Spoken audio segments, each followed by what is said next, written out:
Oh, hello there, humans! Can you believe it's been 1 year since I've last posted?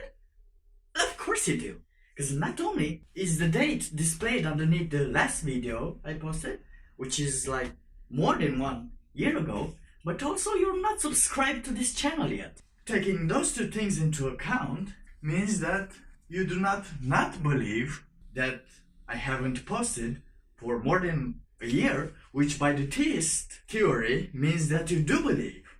And probably you were waiting for this video for a long time. Or maybe not. You see, the thing with the last videos was that it was so tiresome for me to talk about those theist videos because they were having too many fallacies per sentence. And I decided to do what every person does when the world seems to be a little crazy. I've embarked on a spirit walk. No, not really, but during this year I found out that you can calculate morality. I just don't have the universal formula yet. I will complete it though, I hope. That or I'll become insane, which is very acceptable to me. I am already on the right path. But until I can complete the formula and make it so it applies universally, I'll just have to tackle another subject. Yeah, it's a more depressing subject, but actually I hope it's not, which is, depression, anxiety, stress, things like that. As these things are a rising concern among people, I'm gonna try to tackle it a bit, so I could maybe not promising, but probably slow down its progression until a more bulletproof solution is found. Having those since I was 8 or so till 22 approximately, including 2 self-assassination attempts, I had the, let's call it, amazing opportunity to study those feelings, actions, thoughts and prayers, and their progression from feeling blue to self-destruction. So we can all say I have a hands-on experience with this. And if you ask me, I would call it an almost bloody interesting progression. Now, after getting over these, I feel like I should try and help someone that might need this, that might search for this and find this in the only way I can for now. I'm gonna talk about it, I'm gonna be weird about it. That's how life is. You talk about it, you go weird about it. Also, I have searched the internet for videos and information about these issues, and most of the things I found were videos like, "Stop being anxious, you can do it, you are not alone, I woke up one day and I was not anxious." Which you probably know that on the long term this really doesn't work if you have anxiety. It may work for 1 day or 2 days, in the best cases a week, but you don't get to a week. You also probably tried motivational videos and motivational speeches, which also did nothing whatsoever. They were just like nice words to hear from someone else. Now, of course I still have some anxieties, like a normal human being. I would be a psychopath if I didn't have some of them. But most of them that I have are controllable, manageable, and funny. They're also funny, in my opinion. And humor is a taste. Now, before I start getting all serious in the next videos and stuff, I'm going to give you a pre-advice, the most important advice that you could get when you're watching things about anxiety and stuff. If you can, just go to a psychologist or specialized person. Anxiety. And that will solve your problems quicker, faster. I don't know what the best term for this is, but I would say faster. Probably. It depends on you. Seriously, they like read a lot. And not only that they read a lot, they read a lot of big, thick, boring books. And also, they personalize the help to your personality. I am also trying to help here, but on the auxiliary side. Like, this is the extra help that you get. This is based on problems that I encountered, other people seem to encounter, and solution that I might think that would work.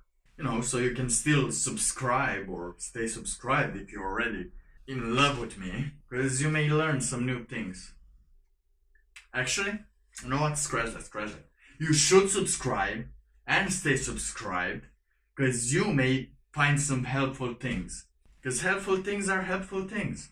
Thank you. Now, where were we? Oh yeah, anxiety, stress, depression.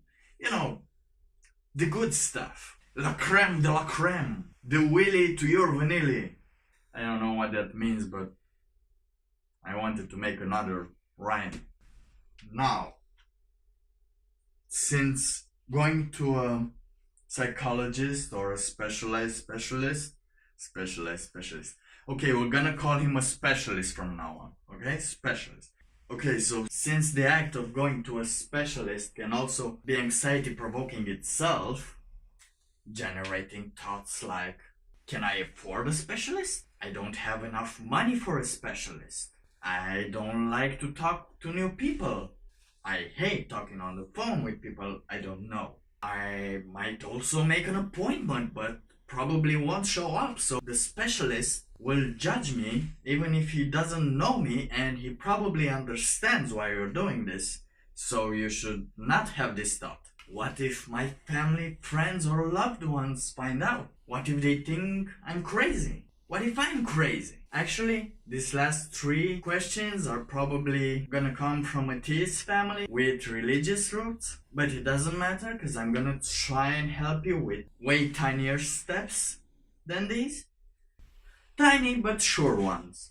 Well, at least they were for me, to probably help you improve yourself a little. Also, another good thing about going to a specialist is that it creates more awareness about certain situations and a better understanding, and this will also help them find a more preemptive observation. Why do I say more preemptive observation and action? Mostly because in the last 8 years or so, 2 persons jumped out the window very close to where I stay.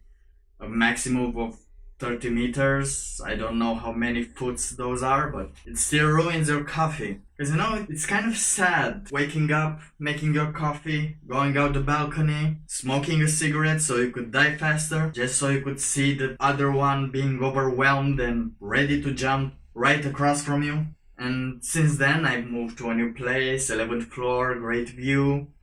Almost forfeited myself there, but I stopped just so 4 years later, another one to do it instead of me.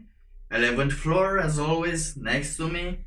It also ruined my coffee, since it was kind of sad looking at the candles at the place where the dude fell. And the thing about this, that this one was just a kid. It was an 18-year-old kid or so.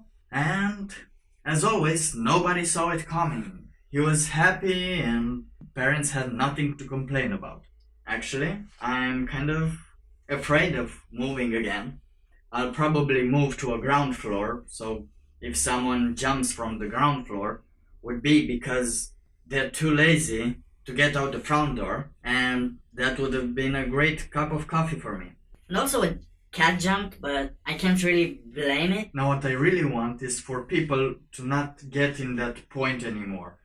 That point where you're overwhelmed and you seem like you run out of every possibilities, everything is a freaking disaster. Because sometimes life is tricky. It can get to you. Like, it can really get to you and make you feel cornered. Because I know that very well. But the thing is, if you are a little open, if you want to try something, I'll try and help you. We'll help us both.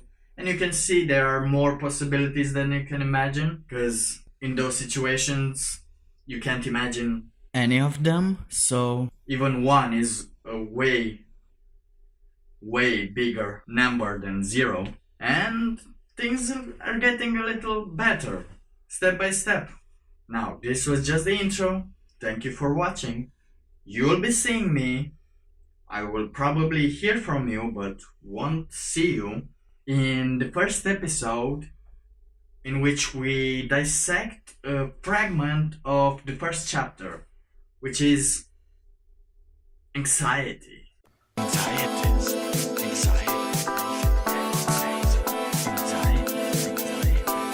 Now, stay good.